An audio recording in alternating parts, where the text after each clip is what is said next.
Alam mo ba yung pakiramdam kapag namatay yung paborito mong character? Una ko tong na-experience kay Noriko sa Fushigi Yugi.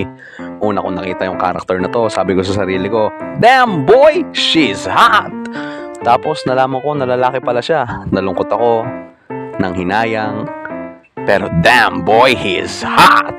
Anyways, after watching Fushigi Yugi, dumating sa worst part na namatay si Noriko. After that, I was so devastated na hindi ko na tinapos yung palabas. Dahil doon. Dahil lang sa kanya. At naulit ang insidente na to sa Demon Slayer. Spoiler alert! Spoiler alert! Para sa mga hindi nagbabasa ng manga at naghihintay ng anime, please mind what you are watching.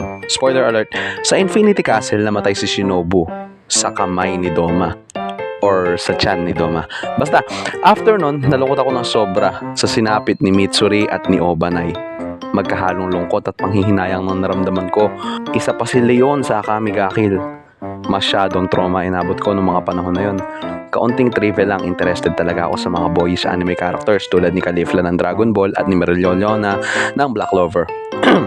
After mamatay ni Leon, bala ko na talaga hindi tapusin yung anime. Napilitan na lang ako kasi ilang episode na lang, tapos na.